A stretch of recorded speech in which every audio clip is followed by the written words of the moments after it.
កាលណាប្រពន្ធលោកសំដែងថាប្តីប្រពន្ធមួយហ្នឹងមានរឿងអីប្លែកទេអានេះគេជាប្រពៃណី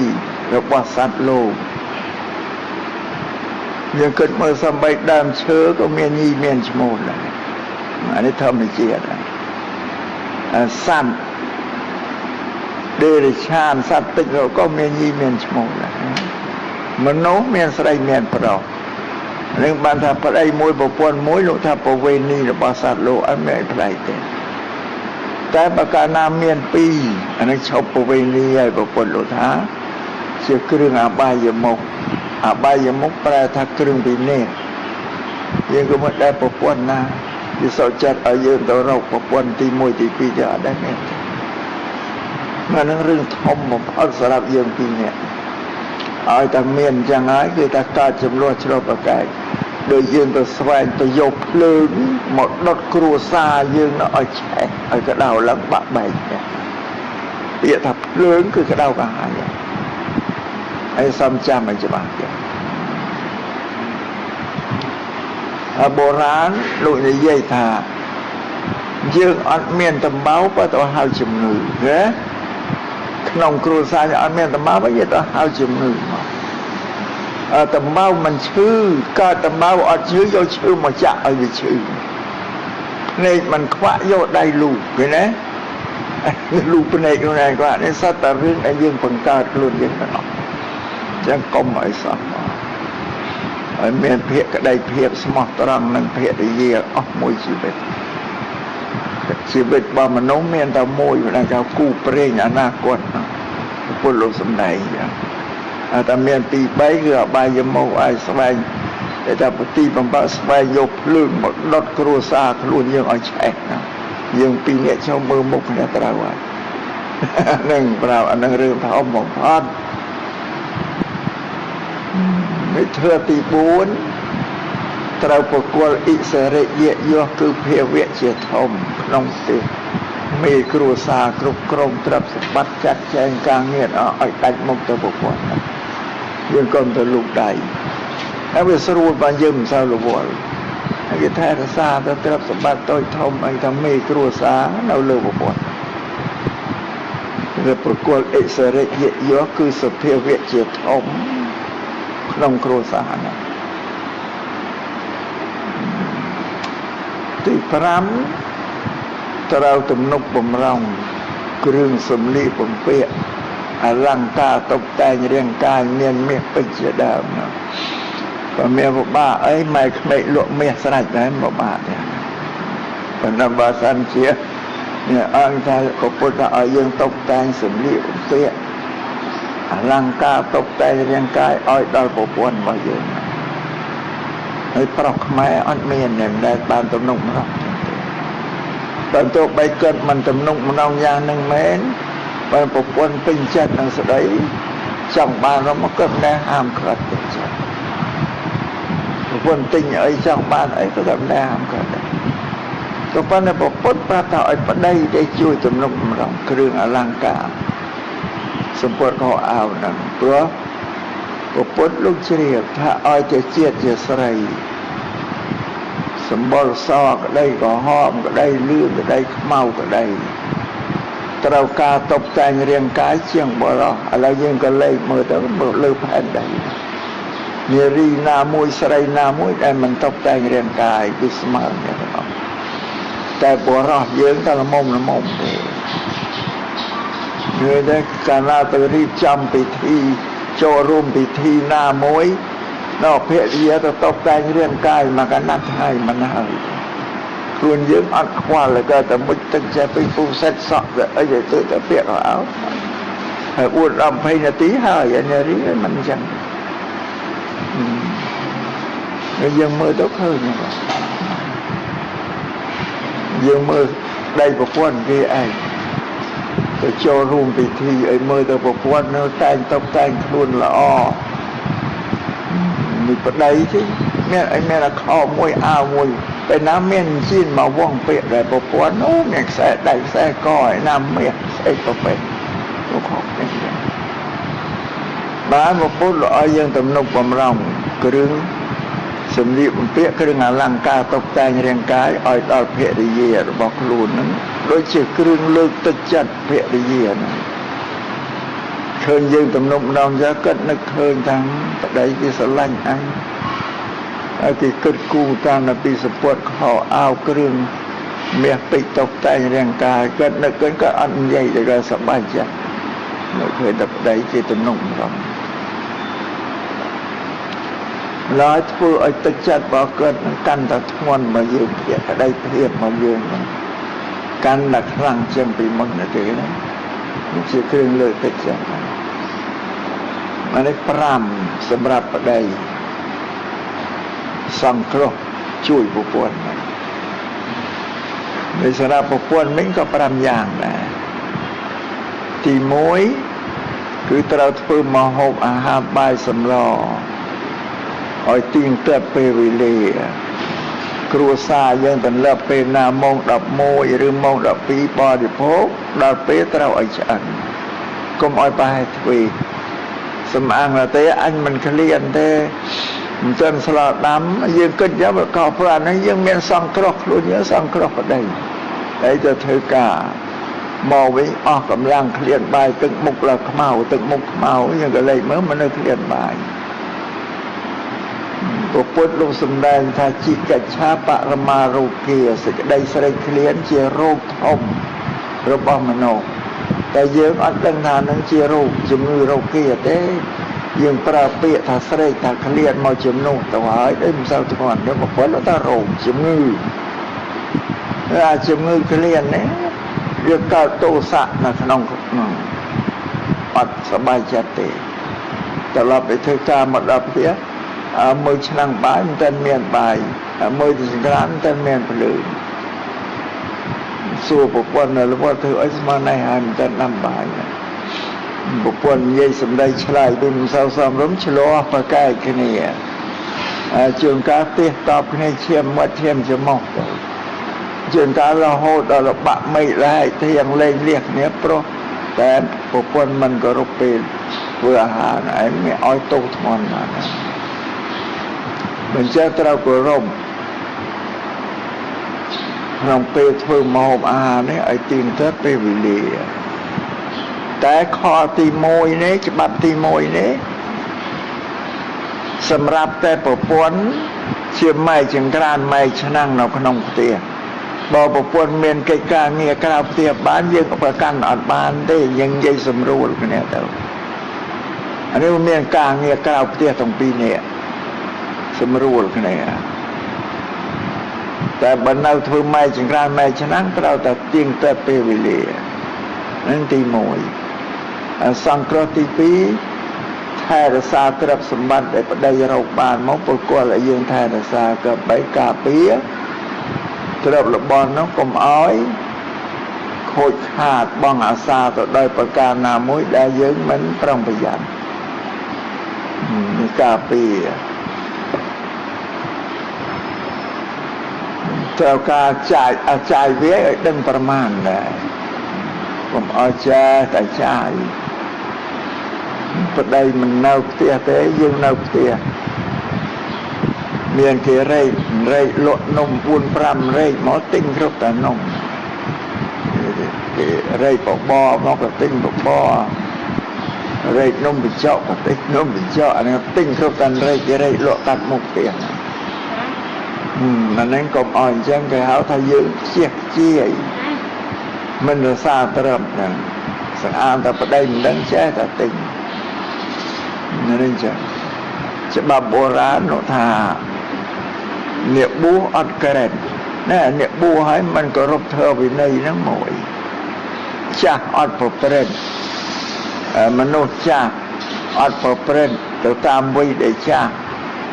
រក្សាសិលធ្វើទានអីទៅគេទេអត់ទេចាស់ហើយទៅសែបគប់ក្នុងក្មេងស្ទាវហ្នឹងទៅស៊ីផើច្រៀងរំលេងជាមួយក្មេងបាទនឹងច្រើនតែមនុស្សប្រុសទេចាស់អត់ប្រព្រឹត្តណារំលេងជាមួយនឹងក្មេងខ្សត់ច្រើនប្រមាណអ្នកដែលក្រគ្មានទ្រព្យមានសម្បត្តិប្រហែលពីអត់ធ្វើការធ្វើងារអីទេហើយក្នុង mà ngày cáiធ្វើការបំពេញ3 ម៉ោងវាដើរនិយាយព្រុសប្រែកលេងអត់ធ្វើការធ្វើងារអីទេនឹងគេថាខ្សត់ច្រើនប្រមាណហ្នឹងណែក្រអត់ត្រឹមអត់សម្បត្តិភរិយាផុយផាយចាយវាយអិតណាណាចាភរិយាផុយផាយចាយវាយអិតណាហ្នឹងឯងក្រហើយប្តីរោមួយថ្ងៃបានប្រមាណក៏អត់គំអានេះប្រយ័ត្នកុំអោយទៅជាប្រពន្ធដែលខ្ជិះខ្ជាយហ្នឹងចាយវាយទ្រព្យសម្បត្តិមិនកិន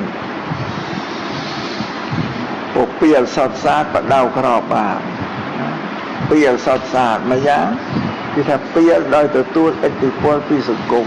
អានឹងកែបានតែពីលសតសាទគឺពូជពីលពីកំណើតពូជពីលពីកំណើតយ៉ាងម៉េចថាដូចជាស្ដៅដូចបឿលវិញបណ្ដោះពីអានេះលវិញពីកំណើតតែមកអានេះគេពីលពីកំណើតទៅបីយើងបុកស្ករយកទៅដាក់ផ្អែមក៏មិនបាច់ជាលវិញហ្នឹងណានេះទៅពីលបដៅអត់បានទេអានេះគឺខ្លាចប្រពីលពីកំណើតឯងអានេះ4-5យ៉ាងនេះក្នុងនោះមានប្រព័ន្ធជាជាមួយឲ្យសូត្រច្បាប់ឲ្យស្ដាប់បើចឹងធ្វើម៉េចកុំឲ្យទៅជាភរិយាប្រពន្ធដែលជាចាយវាទ្រព្យសម្បត្តិមិនគិតគូរណាបើមួយយ៉ាងទៅពុតពងខ្លាំងពេកឬមួយអាក្រក់ទៀតទៅជាអ្នកកំណាញ់ទៀតណាធ្វើអីក៏ខ្លាចអស់ប្រត់ធ្វើអីខ្លាចអស់ប្រត់ដែរដើម្បីចាយវាខ្លួនឯងក៏មិនចាយវាដែរធ្វើមកអាហារបរិភោគដូចធ្វើបន់ធ្វើទានអីគេក៏មិនមានអាហ្នឹងទៅជារឿងមួយអាក្រក់ទៅទៀតដែរក្តោបក្តាប់ខ្លាំងពេកណាមិនណាត្រូវគិតឲ្យល្មមភាពឧបមាថាប្តីនៅតែមានគេរីគេអង្គាសទៅធ្វើបន់ធ្វើទានអីយ៉ាងចូលគេទៅបើចាំសួរប្តីទេកាលណាប្តីត្រឡប់មកវិញក៏ប្រាប់ថាខ្ញុំបានចូលបន់គេរីអង្គាសធ្វើស្ពានធ្វើថ្នល់ធ្វើកុដិធ្វើសាលាសាងវត្តអីហ្នឹងចូលគេហើយឲ្យប្តីហ្នឹងអនុមោទនាត្រេកអរឲ្យជូនបុណ្យបានបុណ្យទាំងអស់គ្នាណាហើយការថែរក្សាទុកដាក់ទ្រព្យសម្បត្តិទី3ថែរក្សាទុកដាក់ទ្រព្យសម្បត្តិធម្មតាមនុស្សដើរទៅណាមកណាតែតែមានប្រាក់ជាប់ក្នុងខ្លួនខ្លះមិនខាតទេគ្រប់តែមនុស្សជាងការទៅស្រែកទឹកឃ្លានអាហារឲ្យស្រស់ស្រោបតែទូចតាមផ្លូវជាងការជួបមិត្តភក្តិឲ្យជួបជុំគ្នាបរិភោគម្ហូបអាហារឬខ្មែរយើងស៊ីគ្នា 4-5 នាក់ដល់ចេញថ្លៃចេញតែម្នាក់ទេបាទអាមេរិកកាំងបារាំងអីស៊ី5នាក់ឲ្យចេញរៀងខ្លួនទាំងអស់ខ្មែរប្រពៃណីខ្មែរយើងជួបមិត្តភក្តិ 4-5 នាក់ស៊ីទៅទាំងអស់គ្នារួចទៅជួនកាលគេចេញយើងចេញដែរចិត្តវាខុសគ្នាអញ្ចឹងអាស្រ័យនេះត្រូវតែមានប្រាក់ជាប់ក្នុងខ្លួនត្រូវតែមានប្រាក់ជាប់ខ្លួនអានេះមិនចាំឲ្យប្តីសុំយ៉ាងនេះបើខ្វះខាតអីទីអានោះគេសុំគេថាប្រាក់ចាប់ជាប់ខ្លួនប្រើអត់ចាំសុំទេជួយថាយើងធ្វើម៉េចឥឡូវងាយឡើងទៅមើលកបោបមើលកប៉ៅប្តីហ្នឹងបើទៅមានទ្រព្យមានប្រាក់ឲ្យសល់ប៉ុណ្ណាក្នុងនោះតែថាសល់តិចទេយើងយកទៅដាក់ឲ្យដើម្បីប្តីសុំទេអានេះយើងមានចិត្តអធិស្ឋានប្តីបើដែលជាការប្តីខ្លះហ្នឹងថាជាទេវតាយកមកដាក់ឲ្យបានគិតតែប្រពន្ធតែព្រោះមនុស្សជឿទេវតាតាមពេលប្រពន្ធយកមកដាក់ឲ្យដូចធ្វើឲ្យទឹកចិត្តប្តីនឹងកាន់តែមានភក្តីភាពមកយើងតែចឹងប្រពន្ធគេទំនុកម្ល៉េះចាំបីប្រាក់ជាប់ក្នុងខ្លួនដល់ថ្ងៃក៏ពិបាកសុំគេមើលឬគេអស់ហើយគេទុកគេដាក់ឲ្យថែមទៀតអានេះការថែរក្សាទ្រព្យសម្បត្តិទី3សង្គ្រោះដោយយកឲ្យចិត្តស្មោះត្រង់នឹងស្វាមីរបស់ខ្លួនដូចគ្នាទី3លំមិនឲ្យយើងក៏លេខមើលរូបប្រុសដទៃជុំវិញខ្លួននេះកាលណាយើងមើលតែមិនលេខមានបុរសណាមានរូបសម្រស់សោភ័ណភាព ស្អាតល្អជាងប្តីយើងតែឃើញទៅដល់អញ្ចឹងចិត្តមើលគ្រាគឺចេញពីប្តីនឹងទៅលើប្រុសដទៃហ្នឹងហើយបើសិនបានជាមើលទៅទៅគិតដូចគ្នាទាំងប្រុសនេះដូចជាកូនអញបង្កើតដូចជាបងអញប្អូនអញប្អូនប្រុសអញហ្នឹងឪពុកអញមីពុកធំមិនអត់គិតថាអជាញាតិរបស់យើងអញ្ចឹងចិត្តវាស្ងប់វាអត់មានចិត្តនឹងបែករាយមាយទៅលើរូបបរោះដទៃចានឹងរឿងធំបំផុតសម្រាប់មនុស្សស្រីមនុស្សប្រុសបើវាមានស្រីមានញីមានប្រពន្ធកូនអីទី1ទី2គេមិនឲ្យគេមិនបន្ថោកពេកទេតែណាកាលណាអានឹងខូចមានស្រីមានញីចាគេនិយាយប្រាប់គ្នាអញ្ចឹងតែស្រីយើងអត់ទេណាឲ្យតែយើងមានការលំអៀងបើវេនេះចេញពីប្តីហើយគេប្រើពាក្យអាក្រក់ណាស់មកលើយើង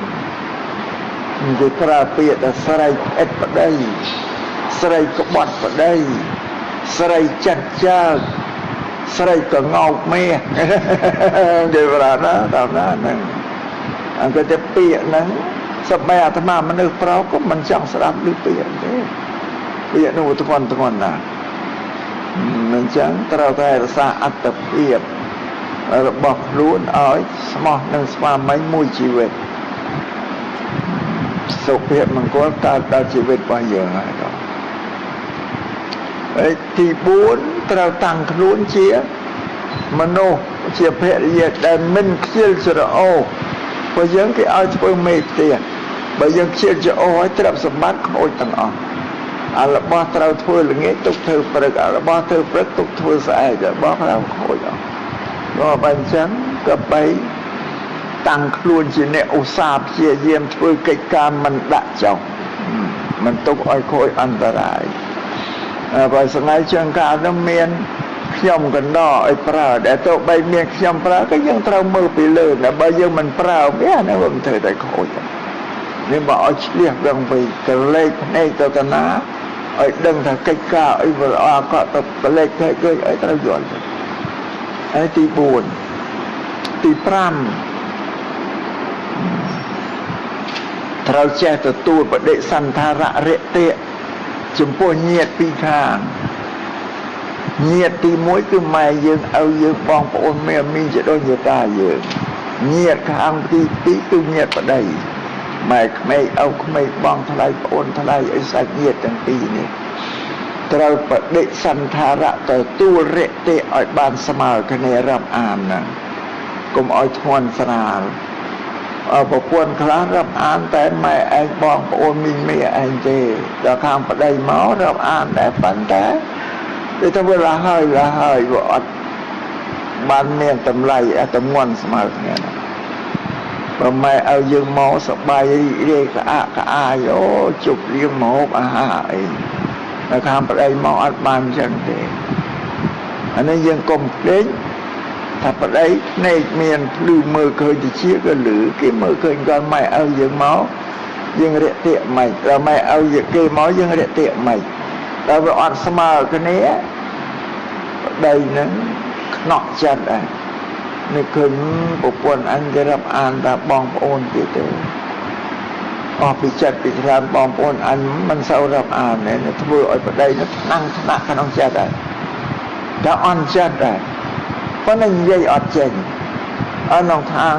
ឯងរាប់អានដល់បងប្អូនឯងបងប្អូនម៉ែឲ្យខ្ញុំទៅឆ្លោះនេះពាក្យបើអត់គួរនិយាយហើយលេបទុកក្នុងចិត្តរបស់ខ្លួនហ្នឹង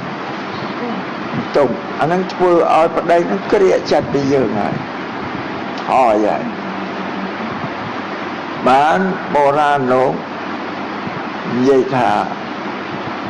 ហាទៅវាស្លាក់ខ្ជាក់ទៅវាស្លែងស្ដោះទៅលើមេឃធ្លាក់មកលើដើមទ្រូងឯងចំបែងអរ៉ានិយាយអត់ចេញតែនិយាយឆ្លោះនេះលេបទុកមកស្អែកនេះកុំឲ្យមានអីសោះរឿងរយៈនេះបើយើងរយៈទទួលបដិសន្ធារៈស្មើទៅដៃឃើញសប្បាយចិត្តទុកចិត្តលើយើងតែប្រពន្ធស្មោះត្រង់ គេរាប់អានម៉ែឪគេមិនម៉ែឪខាងអញក៏ដូចតែគ្នាជាធ្វើឲ្យប្តីនឹងទុកចិត្តស្មោះស្ម័គ្រមកលើយើងកាន់តែខ្លាំងទៀតវាមានភាពក្តីភាពមកบอกให้ប្រែជើងត្រឡប់ប្រែជើងពឹកជើងប្រែแล้วว่าเราจะមានស្ដាប់ឯណាបាននិយាយនេះនិយាយឲ្យស្ដាប់អានេះច្បាប់ធំណានឹងមិននិយាយលេងកាន់តែលឺដូចលោកសោតធ្វើទេអានេះឲ្យសុភមង្គលជីវិតយើងណាអានេះទី5ប៉ុណ្ណឹងឯងហើយសូមឲ្យជ្រាបញ៉ាំបងតែក៏មកទៅត្រេកអរក្នុងពោជ័យថ្ងៃដែលយើងការហ្នឹងគេចង់ដែរក៏ឲ្យពោជ័យគ្រប់តែគ្នាឲ្យអាចបានអីសោអាយុវែងយើងយូរមានទ្រព្យមានសម្បត្តិបងសាពាក្យហ្នឹងអត់មានប្រយោជន៍អីទេណាជនគេប្រាប់តែគេស្រឡាញ់ចិត្តគេណាគេស្រឡាញ់យើងចង់ឲ្យយើងបានសុខសប្បាយយ៉ាងប៉ុន្តែអត់បានដូចមាត់គេទេ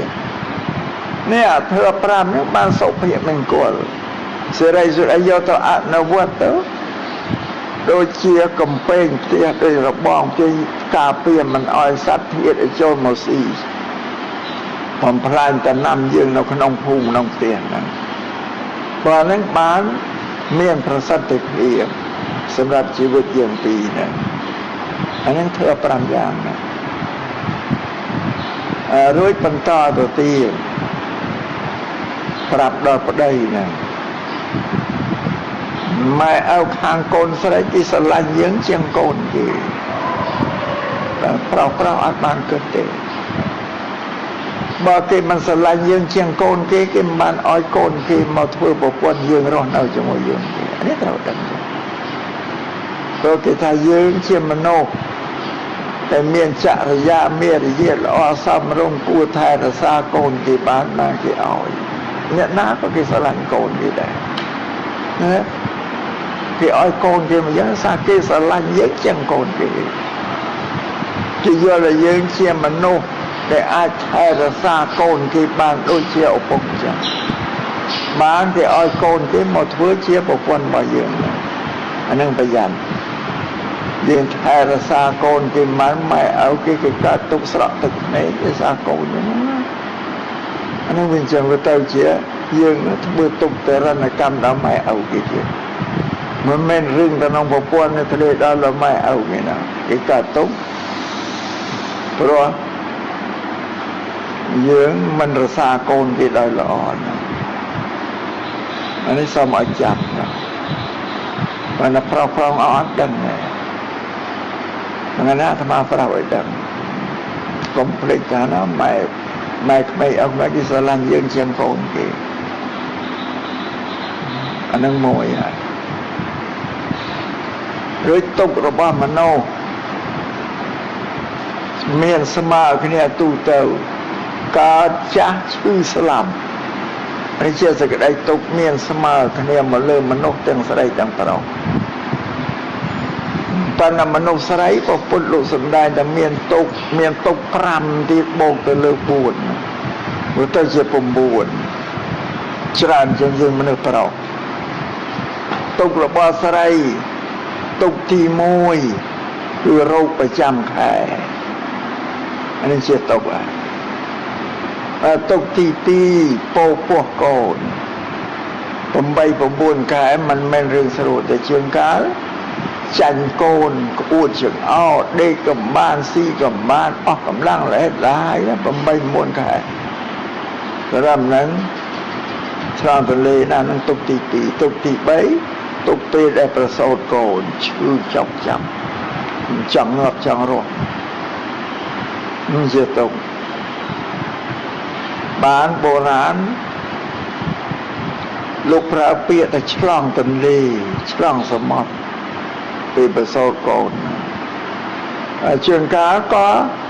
សំពៅនឹងទូនោះឆ្លងសមុទ្រទៅបានរួចទៅសុខសប្បាយទាំងម៉ែទាំងកូនជាងកាលគ្រោះថ្នាក់អាចស្លាប់កូនម៉ែរស់ជាងកាលស្លាប់ម៉ែកូនរស់ជួនកាលស្លាប់ទាំងពីរ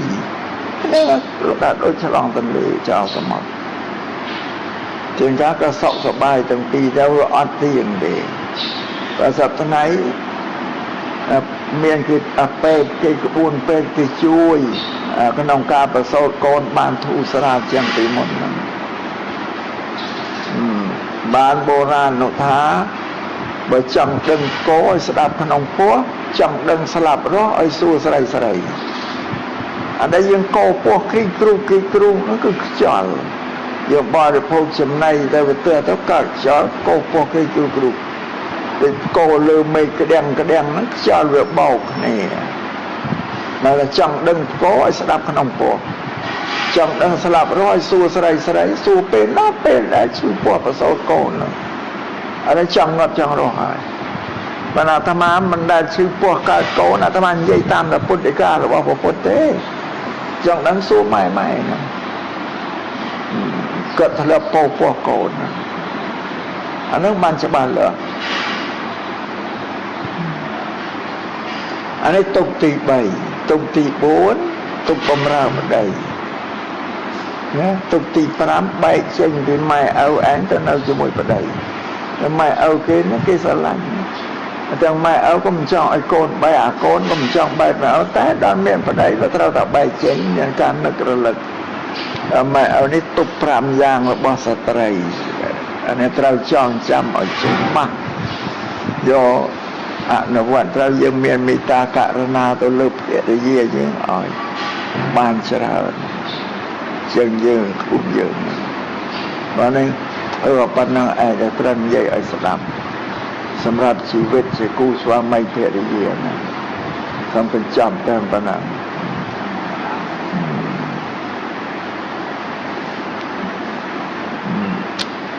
តទៅនឹងសូមឲ្យពោស័ព្ទសាធុការខាងក្រោយទៀតនរតនៈឯណាមួយក្នុងលោកមានច្រើនបែបច្រើនយ៉ាងរត